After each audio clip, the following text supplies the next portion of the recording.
You may remember that picture of Greta Thunberg in which she was coming to the United Nations. She had a scowl on her face, and in front of her was Donald Trump coming in through the passageway. And so this looked like two opposites, an ankle biter against, or David against the Goliath, and Donald Trump didn't believe in climate change, and Greta was bringing that which was obvious, that there was climate change going on, and so we had these two opposites. In actual fact, they were coming from the same place. Donald Trump's presenting Vatican II, religious liberty. When he was pitching to the Catholic vote in the who-who of the Catholic world in the Al Smith Memorial Dinner, he said, "I'm for the Constitution, I'm against anything anti-Catholic, and I'm pro-life." And so you have being put in the Supreme Court, nearly all Catholic judges. There's 3 Jewish Supreme Court judges, and there's an evangelical with a Catholic background. And so, and at the other end of things, we've got the CIA, Catholic intelligence, steering this nation.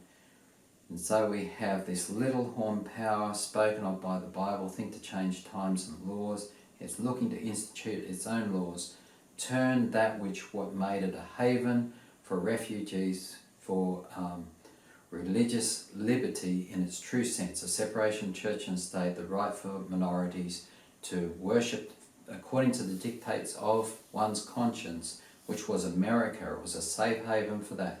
He's turning the whole thing on its head, and it was the birthplace of a commandment-keeping people. That's about to change. And so we have this on one hand, Donald Trump presenting Vatican II ideology because of everyone that's surrounding him and influencing him. And then on the other hand, we have Greta Thunberg, and from the Pope's encyclical written in 2015, he came in 2015 also presenting to the legislators in America his idea, pushing for those things concerning his encyclical, a worship day that sits well with the authority of the papacy, because they thought to change laws and times and laws, which they did. They didn't literally, because God's people keep his law according to the commandments given, but he would think to change times and laws and bring in those laws which are under the authority of the papacy, in which they change the times and laws. The Sabbath commandment as given to keep the 7th day holy is to be kept as the first day, and to bring it in as an environmental day, as a day of rest, as outlined, as given in the encyclical, and following the ideas that the UN already had. In 1990, they were talking about a Sabbath for the earth, for the environment. This has been happening for a while. Just here, looking at a quote from 1818, the Sunday movement is now making its way in darkness. The leaders are concealing the true issue, and many who unite in the movement do not themselves see whether the undercurrent is tending. They are working in blindness. They do not see that if the Protestant government sacrifices the principles that have made them a free independent nation, and through legislation bring into the Constitution's principles that will propagate papal falsehood and papal delusions, they are plunging into the Roman horrors of the Dark Ages. So how were they doing this?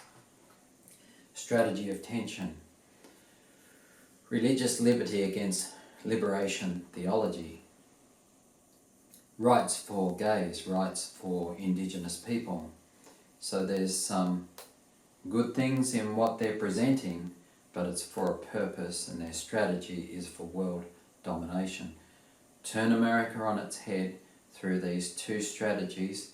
So it was through this idea of gay rights, transgender rights, pulling society down in one hand, and then on the other hand, Christians saying we need to legislate, put into legislation our own rights, and Donald Trump was there with the backing of the evangelicals to put those things into legislation.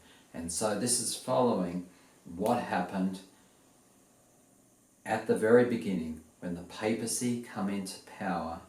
It says the deadly wound was healed in Revelation 13, but at its very inception, Constantine would look to legislate Christian rights. They were being persecuted, and he brought those things into law, bringing the Roman Empire back together through the melding of Christian and pagan ideas into one religion.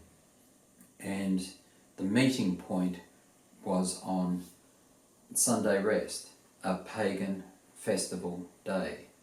And so the papacy again is looking to gain its power, gain its entrance. It sees it's almost to that point where it will look for absolute domination, and at this point is being led by the Jesuits.